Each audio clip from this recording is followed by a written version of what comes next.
Memang apa salahnya pamer di media sosial? Bukankah media sosial itu tempat orang pamer?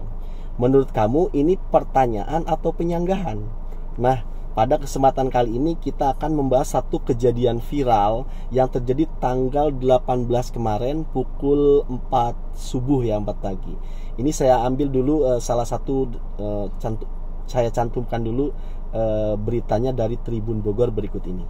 Satu keluarga diduga menjadi korban perampokan di Kampung Cimayang Sari, Desa Cimayang, Kecamatan Pamijahan, Kabupaten Bogor. Nahas akibat kejadian tersebut, kepala keluarga berinisial HS 26 tahun tewas mengenaskan. Sedangkan istrinya R 27 tahun, anaknya A 10 tahun, dan ibunya N 55 tahun mengalami luka-luka hingga harus dilarikan ke rumah sakit. Dari pantauan Tribun News Bogor.com di lokasi, rumah korban yang menjadi TKP kini dipasang garis polisi. Sama halnya dengan satu buah kendaraan Toyota Kayla berwarna abu-abu milik korban yang masih terparkir juga diberi garis polisi. Kapolsek Cibung Bulang, Kompol Heri Herbawan mengatakan peristiwa itu terjadi pada Rabu 18 September 2024 dini hari.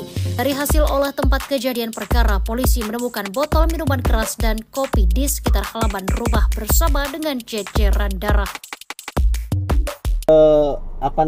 Kejadiannya ya terjadi tanggal 18 kemarin, yaitu pukul 4 subuh. Terjadi sebuah perampokan yang menjadi korbannya itu adalah seorang suami usia 27 tahun, kemudian seorang istri usia 26 tahun, seorang ibu dan seorang anak.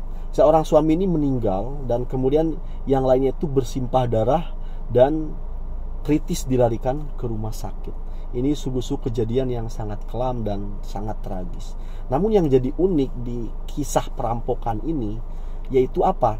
Ternyata si pemilik rumah yang rumahnya itu identik dengan dengan cat hijau, itu dia punya satu akun media sosial di TikTok yang mana dia itu sangat rajin banget memposting tentang keberhasilan dirinya ke media sosial. Bayangkan aja di umur 26, 27 itu dia sudah punya anak, punya rumah yang bagus dan juga punya mobil. Ini akhirnya nggak heran kalau sampai, padahal followernya di media sosialnya hanya 20 ribuan lah ya, tapi penontonnya itu sampai dengan jutaan, 8 juta, 7 juta. Ya gimana orang nggak penasaran di usia segitu ya kan, sudah berhasil, hidupnya seakan-akan harmonis. Semuanya diposting di media sosial. Halo guys, untuk yang kemarin tanya-tanya aku pakai cat apa, di sini aku akan spill aku pakai cat merek apa. Jadi aku ini pakai cat merek Jotun guys. Ini ada bekas embernya, tapi udah kumuh banget karena aku taruh di luar, dan itu ada ember tambora juga. Itu untuk atap aja sih. Kalau untuk tembok aku pakai cat dari merek Jotun.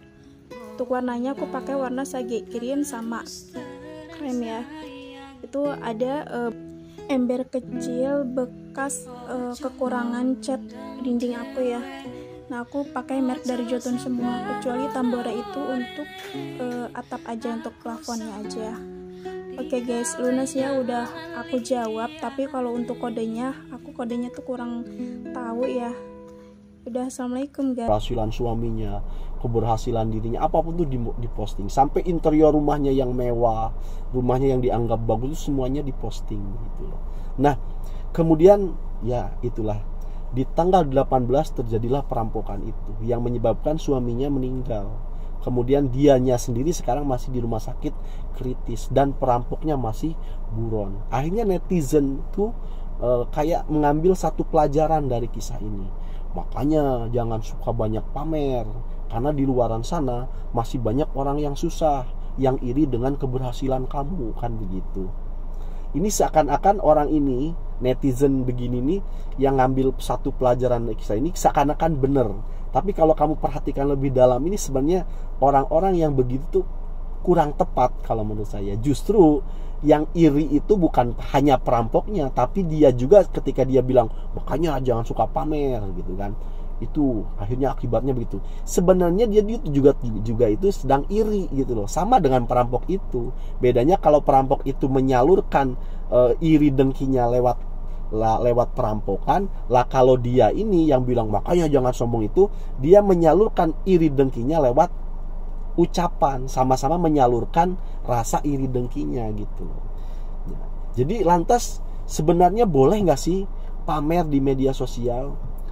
Perlu diketahui, memang sebenarnya media sosial itu ya untuk pamer, nggak bisa gitu loh. Apa sih definisi pamer itu? Definisi pamer kan menunjukkan apa yang kamu punya, apa yang kamu bisa kepada orang lain, begitu kan? Jadi intinya media sosial itu ya tempat pamer. Ketika saya bikin konten ini, kemudian saya posting di YouTube, ya berarti saya sedang pamer, saya sedang menunjukkan kemampuan saya berbicara, kemampuan saya menjelaskan, kan begitu. Cuma pamernya di sini ada dalam konteks tertentu, begitu. Jadi karena pamer itu kan ada dua konteks, ada yang konteks positif, ada yang konteks negatif, begitu loh. Jadi sebenarnya pamer di media sosial itu sah-sah saja dengan beberapa syarat. Kayak seperti kemarin kan kejadian perampokan ini. Kan ada yang tanya, "Bang, boleh nggak sih sebenarnya pamer?" Boleh, tapi dengan satu syarat, kamu tidak punya musuh, kamu tidak dalam keadaan dibenci orang, kamu tidak dalam keadaan diiriin orang, begitu loh. Misalkan kamu berhasil, keluargamu misalnya ada 4 nih, kamu anak nomor kedua misalkan.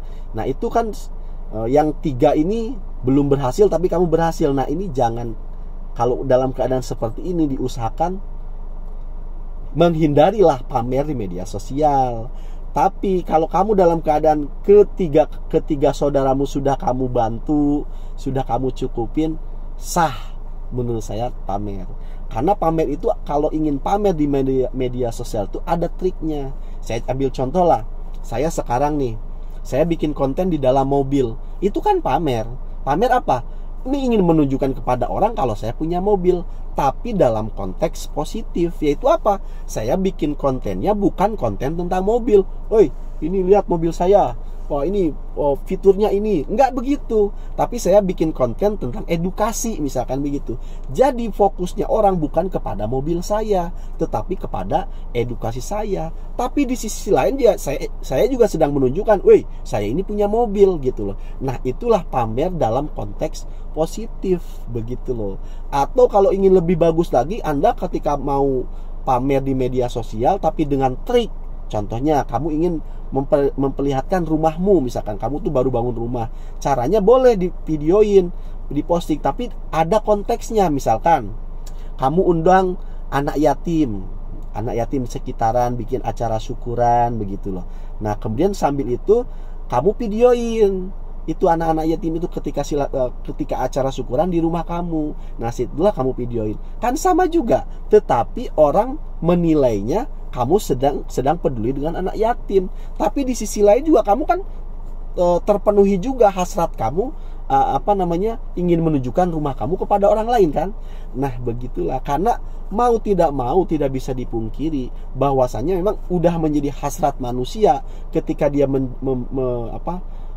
mencapai satu target tertentu, dia ingin menunjukkan kepada orang itu hasrat manusia itu begitu.